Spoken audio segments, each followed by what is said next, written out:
जय गुरु जी, शुक्राना गुरु जी, अनंतम अनंतम शुक्राना गुरु जी।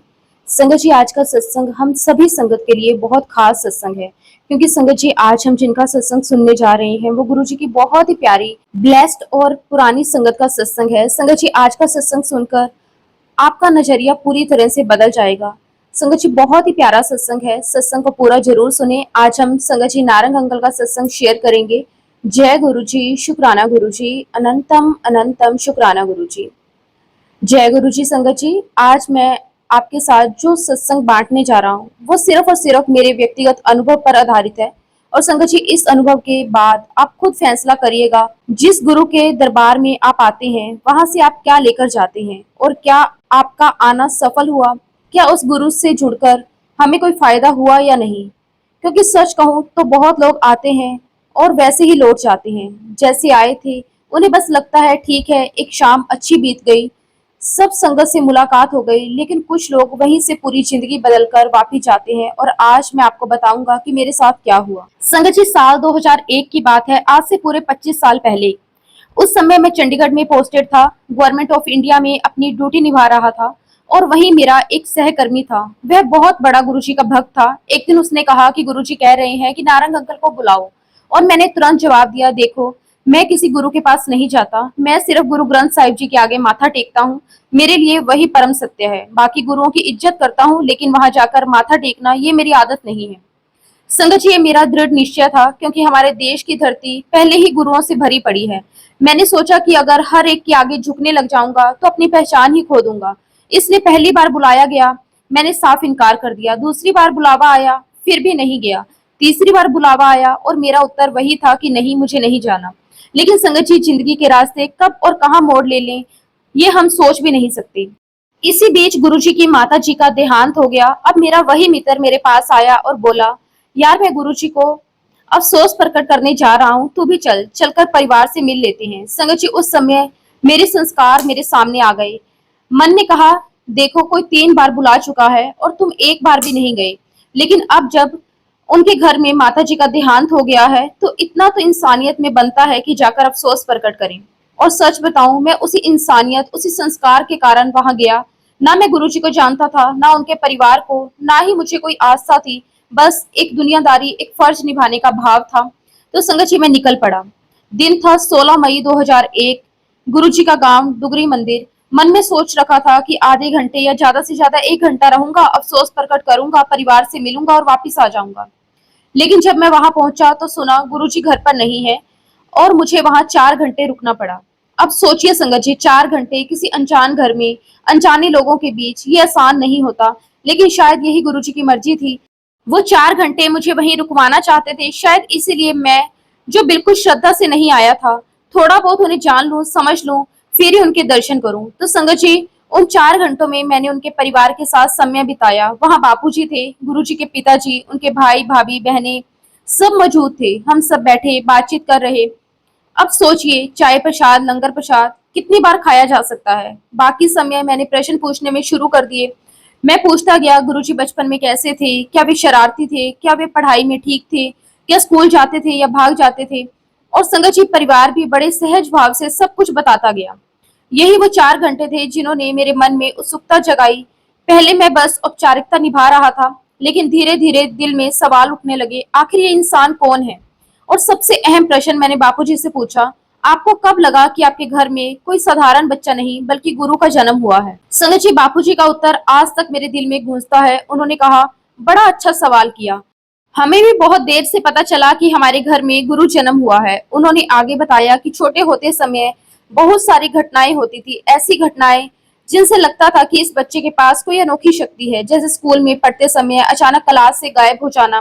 टीचर कहते थे कि ये लड़का हाजिरी लगाता है और फिर अचानक अलोप हो जाता है, और जब क्लास खत्म होने लगती है तो फिर से प्रकट हो जाता है। सोचिए संगत जी, अगर ये कोई साधारण बच्चा होता तो क्या ऐसा संभव था। उनके परिवार से ऐसे कई किस्से सुनकर मेरे मन में एक अजीब सा द्वंद शुरू हो गया। एक और मेरा पुराना विचार कि मैं किसी गुरु को नहीं मानता, और दूसरी ओर इतने सारे अनुभव जो लोग बार बार बता रहे थे। मैं सोच रहा था, क्या ये सब सच है या लोग बस बढ़ा चढ़ाकर बता रहे हैं। लेकिन दिल कह रहा था कुछ तो है, वरना कोई साधारण बच्चा इतना सब कैसे कर सकता है। धीरे धीरे मेरे अंदर एक बीज बो दिया गया, श्रद्धा का नहीं लेकिन जिज्ञासा का। और संगत जी, जिज्ञासा ही वह पहला कदम है जिसमें इंसान गुरु तक पहुंचता है। 4 घंटे बीत गए और मैं अब भी गुरुजी से नहीं मिला था, लेकिन संगत जी उन 4 घंटों में ऐसा लगा जैसे गुरुजी ने दूर से ही मुझे छू लिया हो। फिर बापूजी ने हमें एक किस्सा और सुनाया कि एग्जाम चल रहे थे, सभी बच्चे अपनी कॉपियों में लिख रहे थे। अचानक एक लड़का घबरा गया और बोला, मेरी पेन की इंक खत्म हो गई है, अब मैं क्या करूं? गुरुजी ने सहज भाव से कहा, दे पेन इधर। उन्होंने पेन हाथ में लिया और बस हल्की सी फूंक मारी और फिर मुस्कुराकर कहा, जा अब लिख। संगत जी, जैसे ही लड़के ने पेन को कॉपी पर चलाया, वो पेन सचमुच चल पड़ा। स्याही बहने लगी और वो लिखने लगा। अब ये देखकर पास में बैठे टीचर को शक हुआ। उन्होंने कहा, तुम कॉपी कर रहे हो, ये कैसे हो सकता है कि पेन फूंक मारने से चल पड़े? लड़के ने विश्वास से कहा, नहीं सर, गुरुजी ने मेरी पेन को ठीक कर दिया है। लेकिन टीचर को भरोसा नहीं हुआ। उन्होंने एक पेन और मंगवाया जो चलता नहीं था और गुरुजी से कहा, अगर ये सच है तो इस पेन पर भी फूंक मार कर दिखाओ। गुरुजी ने सहजता से पेन हाथ में लिया और एक फूंक मारी। संगत जी, सबकी आंखों के सामने वो पेन भी चल पड़ा। अब सोचिए, ये कोई साधारण घटना थी। बच्चे और शिक्षक दोनों हैरान रह गए, परंतु गुरुजी कभी दावा नहीं करते थे कि उनके लिए ये सब सहज लीला थी। अब संगत जी, धीरे धीरे ये बातें घर तक भी पहुंचने लगी। लोग कहने लगे कि ये बच्चा कुछ अलग है, परंतु परिवार में शुरू से इसे गंभीरता से नहीं लिया गया। कभी कभी तो लोग इन्हें जादूगर समझ बैठते थे। लेकिन एक दिन गुरुजी के पिताजी को भीतर से गहरा एहसास हुआ। सुबह सुबह वो उठे और बिना सोचे समझे अपने ही बेटे यानी कि गुरुजी के आगे माथा टेक दिया। संगत जी, ये पल कितना अद्भुत था। जहां आमतौर पर बेटा पिता को प्रणाम करता है, वहीं यहाँ पिता ने बेटे के आगे शीश झुका दिया। उसी समय उनके मन में आया, ये मेरा बेटा नहीं, ये तो मेरा गुरु है। अब संगत जी, आगे का किस्सा भी भावुक है। गुरुजी महाराज जी की माता जी का देहांत हो गया था। गांव में मातम का माहौल था। 20-25 लोग घर पे इकट्ठा थे। गांव की परंपरा के अनुसार कमरे के बीच में मंजी रखी हुई थी। परिवार जने ऊपर बैठे थे, बाकी सब नीचे बैठे थे। मैं भी अफसर था, समझ नहीं आया और जाकर मंजी पर जाकर बैठ गया। इतने में गुरुजी आए, उनके साथ 4-5 लोग और थे। मैंने उन्हें पहले कभी देखा नहीं था। मेरे दोस्तों ने तुरंत कहा, नीचे बैठिए, गुरुजी हैं। मैं घबरा गया और तुरंत नीचे बैठ गया। तभी गुरुजी ने कहा, ऐथे बैठ जा। फिर बोले, नारंग अंकल, तेनू मैं 2-3 बारी बुलाया, तू आंदा क्यों नहीं? अब कोई जवाब तो था नहीं, क्या ही जवाब देता। संगत जी, सुनकर मैं दंग रह गया। मैंने तो उनसे पहले कभी मुलाकात भी नहीं की थी, पर गुरुजी ने मुझे 3-4 बार नाम लेकर बुलाया। सोचा मुझे कैसे जानते हैं। मैंने गुरुजी से कहा, गुरुजी, माता जी का बड़ा अफसोस हुआ। लेकिन गुरुजी, वही तो आया क्यों नहीं? मैंने कहा, गुरुजी, माता जी का बड़ा अफसोस हुआ। गुरुजी, फिर तू आया क्यों नहीं? फिर मैं मन में सोचूं, पता नहीं उन्हें सुनाई नहीं देता या मेरे को इग्नोर कर रहे हैं। फिर गुरुजी ने कहा, तू आया क्यों नहीं? फिर मैंने कहा, जी गुरुजी, हुक्म हुंदा तो आ जांदा। और थोड़ी देर बाद उन्होंने कहा कि माता जी का भोग है, अंतिम अरदास है, जरूर आना। तो मैंने तुरंत कहा, सत वचन गुरुजी, मैं जरूर आऊंगा। कभी कभी संगत जी कोई कह देता है, मैं कोशिश करूंगा, देखूंगा, और कभी कभी शब्द निकल आते हैं, सत वचन। जब ये शब्द मुंह से निकल जाएं, तो उनका अर्थ सिर्फ वादा नहीं रह जाता, वह एक तरह की जिम्मेदारी बन जाता है, क्योंकि बड़े बुजुर्गों की बातों का सम्मान करना हमारी परंपरा है। मैंने वही किया जब गुरुजी ने कहा। मैंने कहा, सत वचन। अब वापस जाना आसान नहीं था। मैंने वहां जाने का इरादा बना लिया और आगे जो हुआ वह मेरी समझ से कहीं आगे था। जब मैं पहुंचा तो वहां का नजारा बड़ा ही हैरान करने वाले था। चारों ओर संगत की भीड़, लाल बत्तियों वाली गाड़ी, मतलब वहां पे इतनी मान्यता वाले लोग थे। वहां जाकर मुझे लगा कि यहाँ बहुत बड़ा प्रोग्राम है, कोई बहुत बड़ा इंतजाम किया हुआ है। मैं सरकारी गाड़ी से आया था, ऑफिस की ड्रेस। उस दिन मैं एक अफसर जैसा ही दिख रहा था। वहां हरबंस सिंह जी कीर्तन कर रहे थे और तभी मेरे मन में आया कि गुरुजी अभी पंडाल में आए नहीं हैं। गुरुजी जब आएंगे तो सारी संगत उठ के उनको माथा टेकना शुरू कर देगी और जो गुरु ग्रंथ साहिब जी जो रखे हुए हैं, जो सबसे सुप्रीम है, उन पर किसी का ध्यान भी नहीं जाएगा, सब उधर चले जाएंगे। ऐसे मेरे मन में कुछ ख्याल आने लगे। मुझे याद है जब मेरे मन में ये ख्याल आ रहे थे, तभी फौरन कीर्तन रोक के अनाउंसमेंट की गई कि अब गुरुजी पंडाल में आ रहे हैं। उनका हुक्म है कि गुरु ग्रंथ साहिब की हजूरी में कोई भी गुरुजी को माथा नहीं टेकेगा, क्योंकि गुरु ग्रंथ साहिब जब मौजूद होते हैं तो वह सुप्रीम होते हैं। मेरे मन का सवाल जो उधर उभर रहा था उसे तुरंत शांत कर दिया गया और मैंने सोचा, वाह, विचार की धारा भी सही निकली। गुरुजी आए, बिना शोर शराबे के वो आकर वहीं बैठे जहां मैं था और उनकी आंखों में एक ऐसी मुस्कान थी और मेरे सारे प्रश्नों का उत्तर उसी मुस्कान में मिल गया। कभी कभी शब्दों से ज्यादा सिर्फ एक नजर ही आपका सारा भ्रम मिटा देती है। उन्होंने मुझे देखा और एक सुकून सा एहसास दिलाया, जैसे कह रहे हो, मिल गया तुझे तेरे सवाल का जवाब। संगत जी, उस टाइम मेरे मन में एक ऐसी शांति आई। गुरुजी खुद हाथ से प्रसाद बांटते थे, उनके कोमल हथेलियां देखना आज भी मेरे मन में रह जाता है। वे इतने विनम्र थे कि दो हाथ भी भर जाते थे। सभी को सीधा मुंह से ही खाना पड़ता था क्योंकि शिफ्ट तो कर ही नहीं सकते थे। संगत जी, लाइनें बहुत लंबी लगी हुई थी और मेरा कोई इतना विश्वास भी तब नहीं था। मेरे को था कि वापिस चंडीगढ़ जाऊं, तो बहुत लंबी लाइन में कुदरती बात है कि इतनी लंबी लाइन थी कि ये एक अनाउंसमेंट हुई कि दिल्ली वाले बाद में लंगर लेंगे, पहले पंजाब वाले लेंगे। अब संगत जी, मैं 50-60 लोगों के बीच में जाकर थोड़ा छुप के वहां खड़ा हो गया। ना ही मैं पंजाब का था, ना ही मैं दिल्ली का, मैं तो चंडीगढ़ का था। अब संगत जी, मेरी किस्मत देखिए कि जब मेरी बारी आई, किस तरह लाइन टूटकर अचानक मुझे बुलाया गया। नारंग अंकल आओ। मैं सोच रहा था कि ये कैसे पहचान गए। उस समय एहसास नहीं था कि सामने वाला कौन है। आज समझता हूँ कि सामने वाला शिव है, जो अपनी तीसरी आंख से दुनिया को देख रहा था। तब मैं छोटा सा इंसान ही था, पर उस नजारे ने मुझे अंदर से हिला दिया। फिर संगत जी, जब जाने का टाइम हुआ तो गुरुजी ने कहा 7 जुलाई को मेरा जन्मदिन है, बड़े मंदिर लेके आई फैमिली नु। फिर मेरे मुंह से निकला सतवचन और मैं 7 जुलाई 2001 को दिल्ली पहुंचा। बड़े मंदिर में माथा टेका। मैंने कहा कि ये मेरी आंटी है, मेरा बेटा है। संगत जी, हम वहीं पर बैठ गए। हमारे देखते देखते 5 मिनट में, 10 मिनट में दुनिया के बड़े बड़े लोग आने लगे। गुरुजी का जन्मदिन बहुत बड़ा सेलिब्रेशन होता था बड़े मंदिर में। बड़े मंदिर में एक शिवरात्रि और गुरुजी का जन्मदिन, दो बड़े फंक्शन होते थे। संगत जी, उसमें मैंने वहां पर अरुण शौरी अंकल को भी बैठे हुए देखा। He was minister. वो इंडियन एक्सप्रेस के एडिटर भी रहे हैं, बहुत फेमस जर्नलिस्ट भी रहे हैं। 10 मिनट हुए होंगे और अरुण शौरी अंकल को गुरुजी ने कहा कि जा नारंग वो सत्संग सुना। संगत जी, अरुण शौरी अंकल ने अपने सत्संग की शुरुआत बहुत ही दर्दनाक शब्दों से की। उन्होंने कहा कि मेरी पत्नी अनीता पिछले 8 साल से बिस्तर पर पड़ी थी। एक ऐसी बीमारी ने उनकी जिंदगी को जकड़ लिया था। वो चल फिर नहीं सकती थी, यहाँ तक कि बैठना भी मुश्किल था। हम सबके लिए जिंदगी जैसे थम सी गई थी। संगत, जरा एक पल रुककर सोचिए, 8 साल का समय, ये कोई छोटा वक्त नहीं होता। 8 महीने भी अगर कोई इंसान बिस्तर पर पड़ा रहे तो परिवार टूटने लगता है, मन थक जाता है, उम्मीद खत्म होने लगती है। और यहाँ तो बात 8 साल की थी। अंकल ने अपनी पत्नी के इलाज के लिए हर जगह कोशिश की। बड़े बड़े डॉक्टर, बड़े बड़े अस्पताल, देश विदेश के डॉक्टरों तक को उनको दिखाया। हर तरह के इलाज, दवाइयां, थेरेपी, योग, ध्यान, सब कुछ आजमाया। फिर भी हालात जस के तस नहीं हुए। इतना ही नहीं, अंकल हर उस साधु, संत, महात्मा और गुरु के पास गए जिनकी चर्चा उन्होंने कहीं सुनी थी, लेकिन हर जगह निराशा ही हाथ लगी। लेकिन धीरे धीरे अंकल के मन में एक धारणा बन गई कि शायद सच में सारे गुरु धोखेबाज ही होते हैं। इसी कड़वाहट से उन्होंने इंडिया एक्सप्रेस अखबार में 3 लेखों की एक श्रृंखला लिखी, जिसने साफ कहा था, there are no gods and all god man are fraud. इन्हीं परिस्थितियों में किसी ने अंकल को कहा कि आप एक बार गुरुजी के पास चलिए। अंकल ने सोचा, चलो और कितनी कोशिश करनी है, वैसे भी हर दिन मैं किसी न किसी के पास जा ही रहा हूँ। और एक दिन वे गुरुजी के पास पहुंचे। संगत जी, गुरुजी से मुलाकात का अनुभव ही कुछ अलग होता था। वहां का वातावरण, वहां की शांति, वहां की महक, वहां का अपनापन, जो शब्दों में बयान करना बहुत मुश्किल है। लेकिन अंकल अभी भी संशय में थे। जब अंकल जाने लगे तो गुरुजी ने बस इतना कहा, ये प्रसाद अपनी पत्नी को दे देना। और प्रसाद क्या था? एक समोसा। अब संगत जी, यही तो खेल है गुरुजी की लीला का। अंकल के मन में तुरंत सवाल आया, मैंने तो साफ बताया है कि मेरी पत्नी 8 साल से उठ नहीं सकती, फ्राइड चीज ये तो वो छू तक नहीं सकती, और गुरुजी ने समोसा दे दिया प्रसाद में। ये कैसी बात हुई?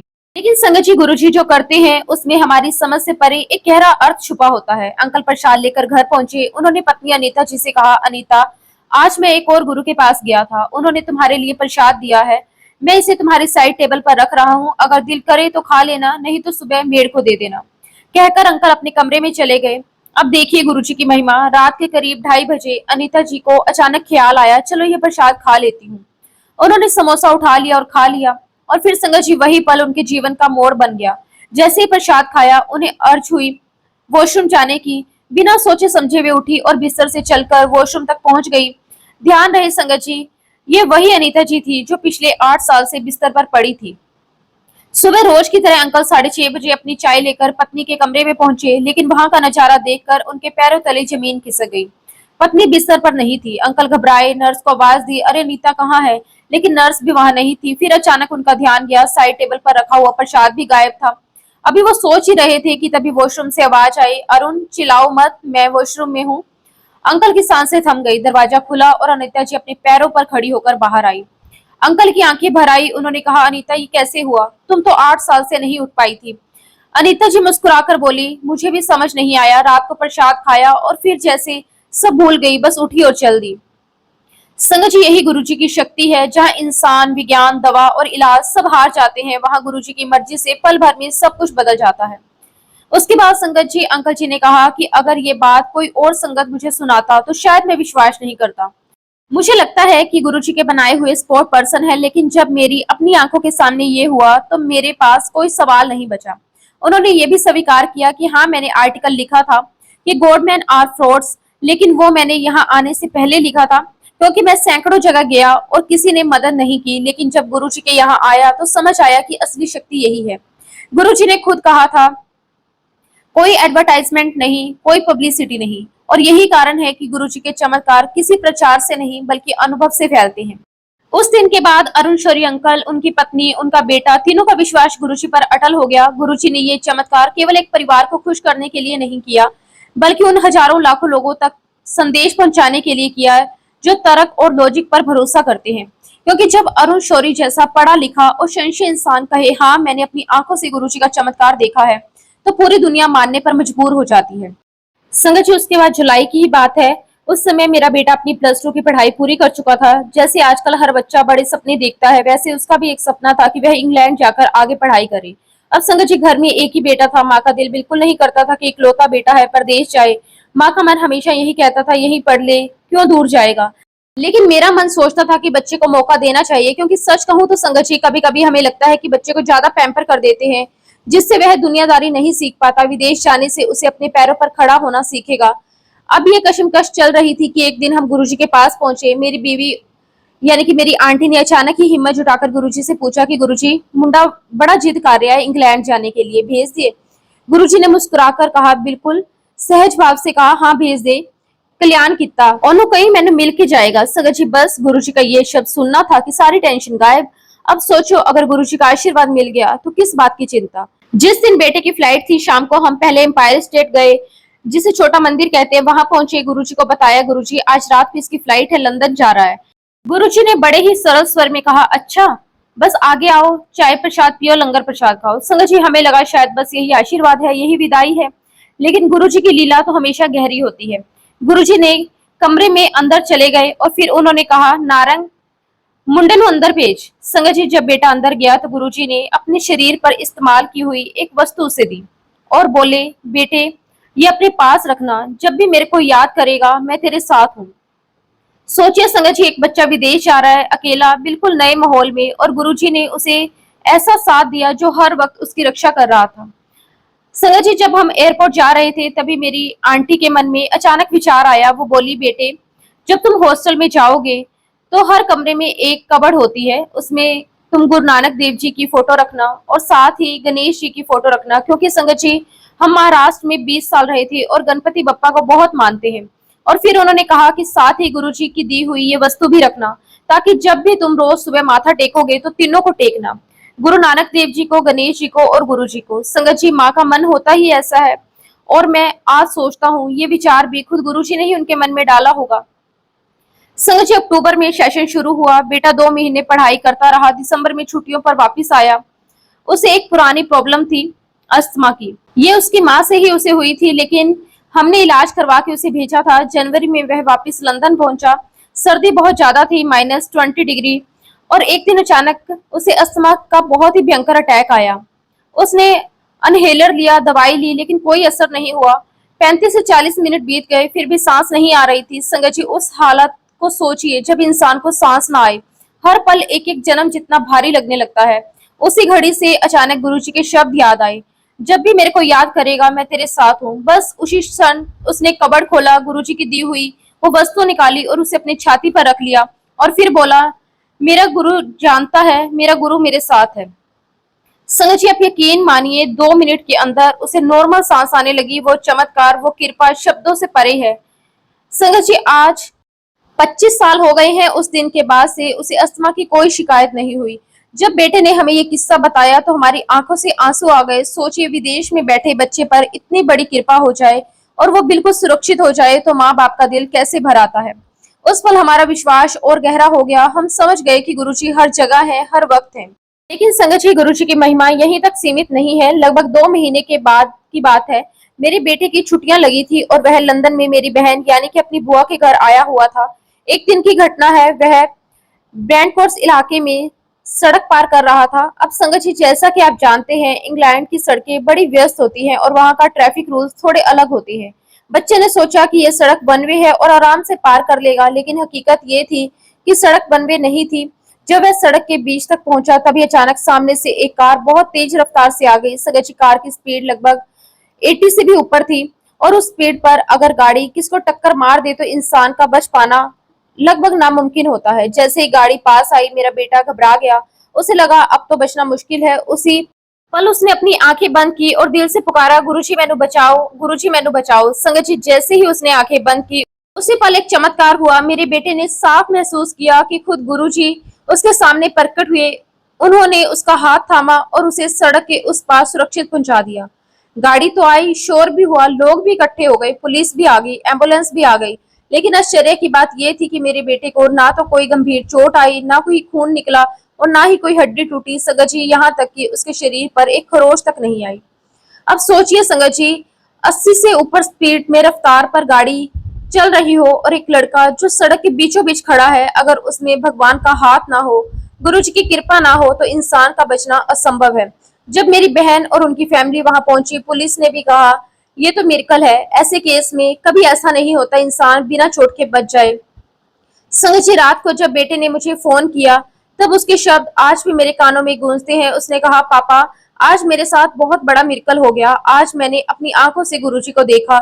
जैसे ही मैंने उन्हें पुकारा, वो आए और मुझे उठाकर सड़क पार करवा दी। अगर गुरुजी ना होते पापा, तो आज मैं जिंदा ना होता। संगत जी, ये सुनकर मेरे रोंगटे खड़े हो गए। सोचो, जो बच्चा 2 महीने पहले ही गुरुजी की कृपा से अस्थमा के अटैक से बचा था, वही बच्चा एक बार फिर मौत के मुंह से निकल कर आया। गुरुजी ने ये दूसरा बड़ा चमत्कार करके हमें साफ साफ संकेत दे दिया कि शक मत करो, ये मैं ही हूँ। दवाइयाँ, टोटके, डॉक्टर ये सब अपने अपने लेवल पर काम करते हैं, लेकिन जब मैं साथ होता हूँ तो जीवन मरण मेरे हाथ में होता है।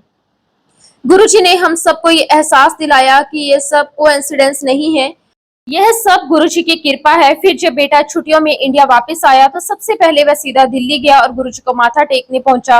वहां उन्होंने इतना कहा, पढ़े लिखे लोग अक्सर शक करते हैं, सोचते हैं कि दवाइयां काम कर गई, यह संयोग था। लेकिन बेटा, जब मैं तेरे साथ हूँ तो तेरी लाइफ में रेगुलेट करता हूँ। तेरे साथ जो भी होगा वह मेरे हिसाब से होगा। संयोग या कोइंसिडेंस जैसी कोई चीज नहीं होती। संगत जी, ये शब्द सुनकर मेरा विश्वास और भी गहरा हो गया, क्योंकि आमतौर पर बच्चों की उम्र में तो वो भगवान या गुरु के पास नहीं जाते। बच्चे कहते हैं कि हमारे पास टाइम नहीं है, हमारी पढ़ाई है, हमारे एग्जाम है। लेकिन मेरे घर में तो उल्टा हुआ। मेरे बेटे के माध्यम से हम सबको गुरुजी के दर्शन हुए और हम गुरुजी से जुड़े। आज मैं बड़े गर्व से कह सकता हूँ कि जितने भी नौजवान, जितने भी यंग पीढ़ी गुरुजी की संगत और सेवा से जुड़ रही है, वो और कहीं नहीं दिखती। और इसका कारण यही है कि जब गुरुजी किसी को चुन लेते हैं, तो फिर उसकी पूरी जिंदगी का रूट मैप गुरुजी बदल देते हैं। शुक्राना गुरुजी, अनंतम अनंतम शुक्राना। इस तरह मेरे बेटे के जीवन में एक के बाद एक बड़े चमत्कार हुए। संगत जी, एक दिन की बात है, मैं चंडीगढ़ से दिल्ली आया। मेरा वही रूटीन था, हर हफ्ते की मीटिंग। मैं एम्पायर स्टेट पहुंच गया और उस दिन संगत जी संगत डे नहीं था, पर कुछ अंदर का खिंचाव था कि चलकर गुरुजी से मिल आऊं। मैंने घंटी बजाई, एक सेवादार आए। वो मुझे पहचाने नहीं, क्योंकि मैं अभी नया नया ही था। मैंने भी नम्रता से पूछा कि गुरुजी घर पर हैं क्या। उसने कहा, आज तो संगत डे नहीं है। मैंने कहा कि मुझे पता है, लेकिन मैं चंडीगढ़ से आया हूँ, अगर गुरुजी मिल जाए तो अच्छा लगेगा। संगत जी, वो दरवाजा बंद ही करने लगा कि तभी टेलीफोन की घंटी बजी और संगत जी उसी एक घंटी से सब चीजें अचानक से बदल गई। फोन में कहा गया कि नारंग अंकल गेट पर खड़े हैं, उसे अंदर भेज दो। संगत जी, मैं एकदम से हैरान रह गया। संगत जी, उसके बाद एक और आश्चर्यचकित बात हुई कि उसी टाइम पटियाला से तिवाना आंटी भी आ चुके थे। उन्होंने भी बिना बताए ही वो आए थे। संगत जी, ये कोई कोइंसिडेंस नहीं था, ये सब कुछ जैसे पहले से ही लिखा हुआ था। और फिर उस दिन मैंने कुछ ऐसा देखा जो मेरे अंदर पहले से उठ रहे सवालों को ना तो शांत कर गया, बल्कि एक नई समझ दे गया। संगत जी, गुरुजी ना अक्सर जब भी बैठे होते थे सत्संग पर, तो उनके पास एक गिलास आता था। कभी उसमें चाय प्रसाद होता था, कभी कुछ ठंडा, कभी कुछ गर्म, कभी नारियल पानी, कभी जूस, कुछ ना कुछ होता था उसके अंदर। गुरुजी कई घंटे वहां पे बैठते थे और उसके बाद संगत जी वो साधारण कपड़े पहनकर जैसे बाहर आ जाते थे, बिल्कुल एक सामान्य इंसान की तरह। एक दिन संगत जी, जब मैं उस दिन गया तो मैंने सोचा कि शायद थोड़ी संगत होगी, शायद मुझे वहां पे अच्छा लगेगा। लेकिन संगत जी, जैसे मैं गुरुजी के पास बैठा, मैंने महसूस किया मेरे मन में एक लालसा सी थी कि गुरुजी की तरफ से आज मुझे कुछ ना कुछ मिलेगा। और संगत जी वही वैसा ही हुआ। गुरुजी के पास एक गिलास था और संगत जी गुरुजी ने एक घुट लिया, दूसरा लिया, पांचवा लिया और भीतर भीतर मैं सोचता रहा कि शायद आज मुझे कुछ मिल जाए। फिर अचानक ऐसा हुआ कि मुझे वैसा ही एक अमृत जैसा स्वाद मिला। संगत जी जिसे शब्दों में बयां करना बहुत मुश्किल है, वह स्वाद, वह खुशबू, उसका असर सब मेरे शरीर और मन में उतर गया। संगत जी मैं आपको बता ही नहीं सकता, उसे मैं शब्दों में बयां ही नहीं कर सकता। जो मैं चाहता था संगत जी वो मुझे मिल गया। और उसके बाद संगत जी मेरे मन में एक और सवाल था। वो सवाल मेरे मन में काफी टाइम से था और काफी जो बुद्धिजीवी होते हैं ना, जो लोग होते हैं संगत जी, वो भी अक्सर बातें करते थे कि ये कैसे गुरु है, आंटियों से पैर दबवाते हैं, ये क्या परंपरा है। और कई इस चीज को गलत भी समझते थे, क्या दिखावा है, उन्हें अजीब तरह से देखते थे। संगत जी उस दिन मैंने हिम्मत करके गुरुजी से पूछा कि गुरुजी बहुत आंटी आपके पैर दबाती हैं, लोग कहते हैं ये कैसे हैं। गुरुजी ने बड़े सहजता से मुझे उत्तर दिया और जो जवाब उन्होंने मुझे दिया वह मेरे अंदर की हर उलझन को सुलझा गया। उन्होंने कहा, तेन पता है मैंने किसी चीज की लोड़ नहीं है, ना ही मेरे कोई हाथ दुखते है, ना मेरे पैर दुखते है, ना ही मैंने कोई इलाज चाहिए है। पर ये जो आंटियां पांव दबाती हैं इनमें स्वार्थ नहीं है। लेकिन जब मर्द लोग ज्यादातर पैर दबाते हैं तो वो सेल्फिश होते हैं। सबसे पहले अपनी तरक्की, अपना बिजनेस, अपनी गाड़ी, अपनी कोठी चाहते हैं। पर आंटियां पहले अपने बच्चों, अपने घर वालों की खुशी मांगती हैं, अपने भाइयों की खुशी मांगती हैं, अपने माँ बाप की खुशी मांगती हैं। और वो जब पैर दबा रही होती है तो वो अपने साथ साथ कई लोगों का भी कल्याण करवा लेती है। इसीलिए तो मैं उनसे पैर दबवाता हूँ ताकि बहुत सारे लोगों का कल्याण हो सके। संगत जी जब मैंने गुरुजी का ये जवाब सुना तो मेरा मन किया कि मैं चुल्लू भर पानी में डूब मरूं। संगत जी मुझे बहुत ही शर्म आई। लेकिन संगत जी उस दिन मेरे भीतर जो समझ आई वो ये थी कि श्रद्धा के रूप अलग हो सकते हैं, पर सच्ची श्रद्धा दूसरों की भलाई में विश्वास करती है। संगत जी सच कहूं तो गुरुजी के पास जब जब भी हम गए हैं ना, गुरुजी ने बहुत कुछ हमें सिखाया है। शुक्राना गुरुजी, अनंतम अनंतम शुक्राना गुरुजी। संगत जी अब मैं आपको एक ऐसी घटना सुनाता हूँ जो मुझे खुद बेहद हिला देने वाली लगी। गुड़गांव में होने वाले मासिक सत्संग की वह शाम और एक बुजुर्ग फौजी का जो मोमेंट उसने साझा किया, उसके बोलते ही पूरे हॉल में सन्नाटा छा गया। संगत जी गुड़गांव में हर महीने सत्संग करते थे, लोग दूर दूर से आते थे। और वही एक दिन मासिक सत्संग चल रहा था, बीच में लगभग 70 वर्षीय रिटायर फौजी खड़े हुए थे। मानो मन में कुछ ऐसा उठ रहा हो जो अभी बोलना ही है। उन्होंने विनम्रता से कहा, मुझे 2 मिनट बोलने दो। संगत जी सभ्यता पूर्वक पूरा हॉल चुप हो गया। उन्होंने कहा, एक बार बहुत पहले, लगभग 30 से 35 साल पहले यहाँ आए थे, तब की बात बताई। उन्होंने कहा कि अपनी पोस्टिंग के दौरान एक बार अंबाला गए थे और वहां उनकी नई नवेली भाभी गुरुजी के पास बैठ गई थी। गुरुजी ने जैसे ही हाथ रखा, एक एक करके महिलाएं उठकर सामने आई और पांव दबाने लगी। वह घर गया और साहस से अपनी भाभी से कहा, खबरदार, उस गुरु के पास जाना ठीक नहीं है, बहुत तमाशा है। पर भाभी का विश्वास इतना मजबूत था कि उसने कहा कि नहीं, मैं वही करूंगी। और अब 30 साल बाद वही शख्स फिर गुड़गांव आया। उसकी भावनाएं वही पुरानी यादों से जुड़ी थी, पर अब सब कुछ बदल गया था। जब उसने सत्संग सुना, आंखों से आंसू भर आए और उसने खड़ा होकर कहा, अब मैं समझ गया हूँ उस दिन जो मैंने महसूस किया था, आज मुझे जवाब मिल गया। मैं गुरुजी के आगे सॉरी कहना चाहता हूँ, मैंने गलती की थी। संगत जी यही पल बहुत बड़ा होता है कि जब एक इंसान अपना घोर संशय छोड़कर सच्चाई के आगे सिर झुका देता है। उस व्यक्ति ने यह भी बताया कि कई बार लोग पूछते हैं, आंटियां पांव क्यों दबाती है। गुरुजी ने उस बूढ़े फौजी को समझाया, मर्द ज्यादातर स्वार्थी होते हैं, वे पहले अपनी तरक्की चाहते हैं, आंटियां पहले अपने बच्चों और परिवार के लिए दुआएं मांगती हैं, इसलिए उनका पांव दबाना अलग तरह की भावना है। जब कोई सच्चा भक्त पांव दबाता है तो वह आत्मिक ऊर्जा का आदान प्रदान होता है, जो इच्छाएं होती हैं उनका सकारात्मक असर बनता है। ये समझ सुनते ही हॉल में बैठे कई लोगों की आंखें नम हो गई, क्योंकि ये सिर्फ एक रीति नहीं थी बल्कि मानवीय संवेदना की एक धीमी परिभाषा थी। संगत जी उस दिन देखो मेरे मन में भी सेम यही प्रश्न था, लेकिन गुरुजी ने देखो संगत जी एक बार नहीं 2 बार मुझे उसका जवाब दिया। और संगत जी उस रात गुरुजी ने अपनी एक पंक्ति भी हमें दी और वही लाइन उनकी पत्नी ने घर आकर पढ़ी कि जब जब मानवता को जरूरत होगी मैं पृथ्वी पर किसी न किसी रूप में आऊंगा। और गुरुजी ने कहा कि इस युग में, इस काल में शिव ने गुरु के रूप में इस धरती पर आकर सेवा कर रखी है। और ये शब्द सुनते ही कई लोगों के अंदर एक अटूट विश्वास जगमगाने लगा, क्योंकि यहाँ सिर्फ मान लेना नहीं बल्कि उस अनुभव की बात हो रही थी जो जन जन पर असर डाल रही थी। संगत जी, हमें याद है कि एम्पायर स्टेट में कभी 500 लोग आ जाए लंगर पे तो हम कहते थे कि आज तो सारी दिल्ली ही आ गई। नॉर्मली 350 लोग होते थे और उस दिन 500 आ जाता तो ऐसा लगता था जैसे सारी दिल्ली आ गई। और सोमवार को जिस दिन 1 लाख से कम लोग आते हैं ना आज, तो ऐसा लगता है कि जैसे बहुत कम लोग आए हैं। क्या हुआ, आज लोग आए क्यों नहीं? और वो चीज गुरुजी ने पहले ही बता दी थी। गुरुजी ने पहले ही भविष्यवाणी कर दी थी कि लोगों की लाइनें लगेंगी। और संगत जी, 7 जुलाई गुरुजी का जन्मदिन, 7 लाख संगत मंदिर में आएगी, बहुत जल्दी आ रहा है। क्योंकि संगत जी, हम 5,000 से 2-3 लाख तक तो एकदम से पहुंच चुके हैं। और ये तो गुरु जी की भविष्यवाणी थी। एक टाइम ऐसा आएगा कि मंदिर में 7 लाख से भी ज्यादा संगत खड़ी होगी। और संगत जी, हम बहुत जल्दी ये चीज बढ़ते हुए भी देख रहे हैं। शुक्राना गुरु जी, आपका अनंतम अनंतम शुक्राना। संगत जी, अब मैं आपको एक ऐसा सत्संग सुनाने जा रहा हूँ जो मेरे जीवन का बहुत ही अहम मोड़ था। ये अनुभव 2010 का है। जी हाँ, गुरुजी की महासमाधि के बाद का समय है। उस साल दिसंबर महीने में 18 दिसंबर को मैं अपनी पत्नी और बेटे के साथ केरला में क्रिसमस की छुट्टियां मनाने गया था। हमने वहां का मशहूर हिल स्टेशन मन्नार चुना। जैसे पंजाब से शिमला जाते हैं, वैसे ही कोचीन से करीब 4 घंटे की पहाड़ी यात्रा करके वहां पहुंचना होता है। ये इलाका चाय के बगानों से भरा हुआ है। हर तरफ हरियाली, धुंध और पहाड़ों की ठंडी हवा। हमें लगा यहाँ छुट्टियां आराम और सुकून से भरी हुई निकलेंगी।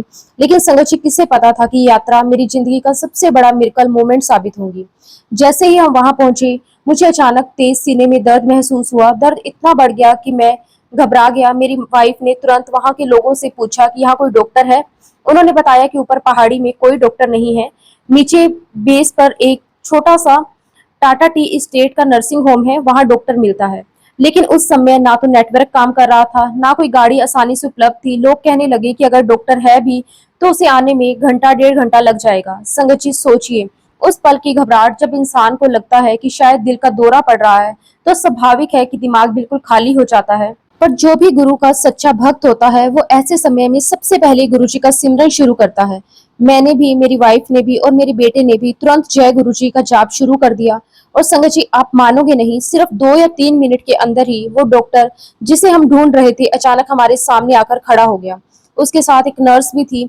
हमने हैरानी से पूछा, डॉक्टर साहब आप यहाँ कैसे? तो उन्होंने कहा कि मैं तो किसी और काम से टी स्टेट के मैनेजर के घर चाय पीने जा रहा था, अचानक सोचा एक चक्कर यहाँ भी लगा लूं। और देखिए संगत जी, वही इंसान मेरे सामने था। उसने तुरंत मेरी हालत देखी और मुझे इकोस्प्रिन की गोली पानी में घोल कर दी। बाद में जब मैंने पूछा कि उनके पास ये दवाइयां क्यों थी, तो उन्होंने बताया कुछ दिन पहले मैं एक हार्ट पेशेंट को देखने गया था और दवा वही भूल आया था। उसी वक्त फिर से ये दवा बैग में डाल ली। अब सोचिए संगत जी, ये कोई कोइंसिडेंस था? नहीं संगत जी, ये गुरुजी की रेगुलेशन थी। डॉक्टरों ने कहा कि मुझे तुरंत कोचीन के बड़े अस्पताल ले जाना होगा। रात के वक्त पहाड़ों में एम्बुलेंस आना नामुमकिन सा होता है, लेकिन संगत जी कहते हैं ना, गुरु की एम्बुलेंस हर जगह मौजूद होती है। मेरे लिए एम्बुलेंस आई और हम कोचीन की ओर निकल पड़े। कोचीन में एक बड़ा अस्पताल है, अम्मा इंस्टीट्यूट ऑफ मेडिकल साइंस। यह केरला की बहुत ही पूजनीय संत माँ अमृतानंदमयी से जुड़ा हुआ है। वहाँ के लोग उन्हें भगवान का रूप मानते हैं। जब मैं वहाँ पहुंचा तो सुबह डॉक्टर ने कहा, मिस्टर नारंग, मैं हर महीने अपनी फैमिली को अम्मा के पास लेकर जाता हूँ। आज भी मेरा वही दिन है। अगर आप अलाउ करें तो मैं 5 से 6 घंटे के लिए चला जाऊं। संगत जी, हैरानी की बात यह थी कि किसी डॉक्टर को किसी मरीज से अनुमति लेने की जरूरत नहीं होती, पर उन्होंने मुझसे पूछा और यही समान उनकी नीयत की पवित्रता को दर्शाता था। मैंने कहा, डॉक्टर साहब आप जाइए, मैं गुरुजी का भक्त हूँ और आप अम्मा के भक्त हैं, मैं आपको कैसे रोक सकता हूँ। डॉक्टर साहब अपनी पत्नी के साथ अम्मा के आश्रम जाने लगे। रास्ते में लगभग 1 घंटे बाद अचानक उन्हें और उनकी पत्नी दोनों को जोर से अम्मा की आवाज सुनाई दी, go back, your patient needs you. दोनों ने एक दूसरे से पूछा, तुमने सुना? पत्नी ने कहा, हाँ, अम्मा की आवाज थी। वो तुरंत गाड़ी मोड़कर वापस लौटे और आश्रम नहीं गए। शाम 4 बजे वे मेरे सामने थे।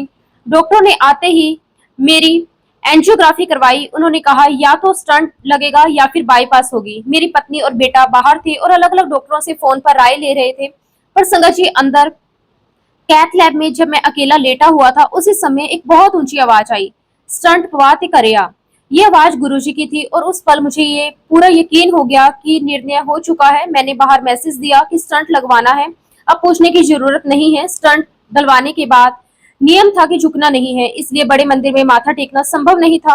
पर उस सोमवार को मैं बड़े मंदिर गया और अंदर से ही मन में शुक्राना किया। और संगत जी, उसी समय गुरुजी ने जोत में साक्षात दर्शन दिए। ये कोई वहम नहीं था, वहां मौजूद 200 से 250 संगत ने उसकी तस्वीरें ली। आज भी उन कैमरों में ये सबूत मौजूद है कि गुरुजी अपने भक्तों को कभी अकेला नहीं छोड़ते। 2010 में गुरुजी मौजूद नहीं थे, वह मां समाधि ले चुके थे और जैसे आप में से किसी को ये रिग्रेट होगा कि ये पुरानी संगत है, गुरुजी को जानती थी, उनके ऊपर ब्लेसिंग्स है, और उतना ही रिग्रेट हमें भी है। हम तो गुरुजी के साथ बैठते थे, खाते थे, जोक्स करते थे, समझ ही नहीं पाए कि ये भगवान है। हम तो बस उन्हें एक महापुरुष समझते थे और कभी मन में नहीं आया कि भगवान, साक्षात भगवान हमारे साथ बैठे हुए हैं। और हम अपने आप लोगों से सीखा, आप जब जाते हो आप कहते हो शिव मंदिर होके आए, भगवान के घर होकर आए। गुरुजी नहीं, आप लोगों ने हमें एहसास दिलाया कि वो भगवान थे। तो अब पॉइंट ये है कि गुरुजी कहते थे कि जब जिसका टाइम होता है मेरे पास आता है, रिग्रेट नहीं करना कि पहले नहीं गए अब नहीं गए, जुड़ने की कोशिश करो, रिग्रेट में टाइम वेस्ट नहीं करो। अब गुरुजी कहते थे कि मैं बड़ा प्रैक्टिकल गुरु हूँ, उन्होंने कभी रिद्धि सिद्धियों में विश्वास नहीं किया, कोई वहम नहीं किया, और कहते थे कि जब भी गुरु के साथ बैठ के 5 मिनट उसको याद करो, उसके साथ बैठ जाओ, वही आपके लिए अच्छा टाइम है, वही आपके लिए अमृत वेला है। गुरुजी ने ये कभी नहीं कहा कि मॉर्निंग टाइम बड़ा अच्छा है, अमृत वेला बड़ा अच्छा है।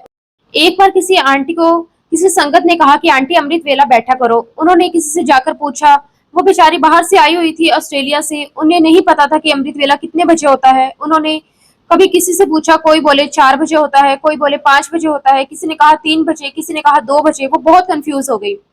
फिर जब वो गुरुजी के पास आई तो गुरुजी ने कहा कि तू तो सारी दुनिया ਨੂੰ ਪੁੱਛਦੀ ਫਿਰਦੀ ਹੈ अमृत वेला, मेरे नाल बैठिया कर, अमृत वेला ही है। जिस टाइम भी तुसी मेरे कोल बैठ गए वो ਤੁਹਾਡੇ ਲਈ अमृत वेला ही है। और संगत जी, यही गुरुजी कहा करते थे कि आप जिस टाइम भी गुरुजी के पास बैठ गए आपके लिए वही अच्छा टाइम है, वही आपके लिए अमृत वेला है। संगत जी, हर इंसान, हर आंटी, हर अंकल, हर बच्चे, सबकी जिंदगी में कहीं ना कहीं एक तलाश जरूर होती है, एक ऐसी खोज, एक ऐसा सर्च की हमें कोई ऐसा गुरु मिले, ऐसा दिव्य स्वरूप मिले जिसके साथ जुड़ते ही हमारी सारी मुश्किलें आसान हो जाएं, हमारे सारे सवालों के जवाब हमें मिल जाए और हमारी जिंदगी को एक नई दिशा, एक नया सहारा मिल जाए। अब संगत जी, ये खोज किसी एक या दो लोगों तक सीमित नहीं है, ये हर एक इंसान के दिल की आवाज है। कोई कम तड़प के साथ खोज करता है, कोई ज्यादा तड़प के साथ। किसी की तलाश जल्दी पूरी हो जाती है तो किसी की लंबा सफर तय करने के बाद। कई लोग ऐसे भी होते हैं जिनकी पूरी जिंदगी इसी खोज में निकल जाती है। वो ढूंढते ही रहते हैं, तलाशते ही रहते हैं, लेकिन ये समझ ही नहीं पाते कि असली गुरु है कौन, असली मार्गदर्शक है कौन। संगत जी, ये भी सच्चाई है कि कई बार इंसान एक जगह जाता है, वहां उसकी तसल्ली नहीं होती, फिर वो दूसरी जगह जाता है, वहां भी उसे शांति नहीं मिलती, तो वह तीसरी जगह चला जाता है। ये सिलसिला 5, 7, 10 साल चलता रहता है, फिर पूरी उम्र तक चलता रहता है। यही वजह है कई लोग गुरु को पाते ही नहीं, जबकि वो उनके आसपास ही बैठे होते हैं। लेकिन आज मैं आप सबसे सिर्फ एक गुजारिश करना चाहूंगा, अगर आप इस सत्संग को सुन रहे हो तो सिर्फ एक बार गहराई से सोच लेना। ये मत देखना कि यहाँ कितनी भीड़ है, लंगर कैसा है, संगत कितनी है। सोचना सिर्फ इतना है कि मैंने आज गुरुजी के दरबार में आकर क्या सीखा, मुझे यहाँ से क्या अनुभव मिला, क्या मैं इस गुरु से, इस शक्ति से कनेक्ट हो सकता हूँ या नहीं, क्या मेरे दिल को वो संतोष, वो चैन मिला जिसकी मैं तलाश कर रहा था। क्योंकि संगत जी, गुरुजी की शक्ति ऐसी है कि बिना अखबार में विज्ञापन दिए, बिना टीवी चैनलों पर नाम चलाए, बिना किसी पब्लिसिटी के पूरा दिल्ली, एनसीआर नहीं बल्कि पूरी दुनिया भर में आज गुरुजी गुरुजी गुरुजी गूंज रहे हैं। आप देख ही रहे हैं कि हर कार, हर घर, हर दिल में सिर्फ गुरुजी लिखा हुआ है। गुरुजी चाहते तो वह उस समय 15-15 टीवी चैनल चला सकते थे। उनके पास तो ताकत भी थी, साधन भी थे, और इच्छा शक्ति भी होती तो वह पूरा मीडिया अपने अधीन कर सकते थे। लेकिन उन्होंने ऐसा कभी नहीं किया। क्यों? क्योंकि गुरुजी की नजर में ये सब बाहरी दिखावा था। उन्होंने हमेशा कहा कि मेरा काम है मेरी संगत को संभालना, मुझे घंटियां बजाकर मंदिर में आने का ऐलान नहीं करना, मुझे ढिंढोरा नहीं पीटना, मुझे पहचानने वाला दिल से पहचानेगा और जो नहीं पहचानेगा उसके लिए मैं खुद उसे बुला लूंगा। गुरुजी कहते थे, गुरु वो है जो तेरे दिल की हर धड़कन को जानता है, जो तेरी रग रग से वाकिफ है, जो बिना तुझसे बोले तेरा मन पढ़ ले। और यही हम सब ने अनुभव किया है। संगत जी, एक बहुत बड़ी बात गुरुजी हमें बार बार समझाते थे। वो कहते थे, हर इंसान मेरे पास किसी ना किसी कारण से आता है। कोई कैंसर लेकर आता है, कोई बीमारी लेकर आता है, कोई बच्चा ना होने के कारण, कोई आर्थिक तंगी लेकर आता है, किसी का घर टूट रहा है, कोई रिश्तों से परेशान है। कोई ना कोई कारण तो जरूर होता है जिसकी वजह से तुम मेरे दर पर आते हो। हाँ, शुरुआत ऐसी ही होती है, कोई बहाना बनता है, कोई दर्द तुम्हें यहाँ तक खींच लाता है। लेकिन गुरुजी आगे कहते थे, याद रखना, संगत का कोई अधिकार नहीं कि गुरु का इम्तिहान ले। संगत ये नहीं कह सकती कि अगर मेरा कैंसर ठीक हो गया तो मैं गुरु को मानूंगा। ये अधिकार सिर्फ गुरु का है कि वो संगत का इम्तिहान ले। वो देखेंगे कि कौन सच में दिल से जुड़ा है, कौन सिर्फ लाभ लेने आया है। गुरु जी कहते थे कि अगर तुम आकर मुझसे मांगते हो तो ये तुम्हारा बचपन है, ये तुम्हारी अधूरी समझ है, लेकिन अगर तुम आकर मुझे मानते हो, बिना मांगे विश्वास रखते हो कि तुम्हारे लिए मैं सब कर रहा हूँ, यही तुम्हारी समझ है, यही तुम्हारी असली श्रद्धा है। गुरु जी हमेशा कहते थे मुझे मानो, मुझसे मांगो मत। मांगना बचपन है और मानना सियानापन है।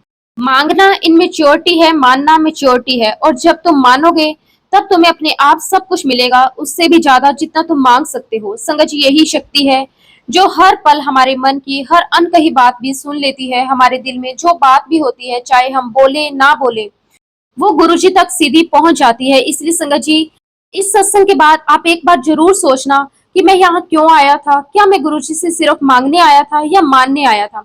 क्या मैंने गुरु जी को परखा या खुद को परखने आया था? गुरु जी कहते थे याद रखना, जब तुम मन से बोलते भी नहीं तब भी मैं सुन लेता हूँ। ये बात बिल्कुल सच है संगत जी। इसी के साथ संगत जी मैं अपने शब्दों को यहीं पे विराम देता हूँ। जय गुरु जी, शुक्राना गुरु जी, अनंतम अनंतम शुक्राना गुरु जी। ओम नमः शिवाय, शिव जी सदा सहाय। ओम नमः शिवाय, गुरु जी सदा सहाय। जय गुरु जी, शुक्राना गुरु जी, कोटि कोटि शुक्राना गुरु जी।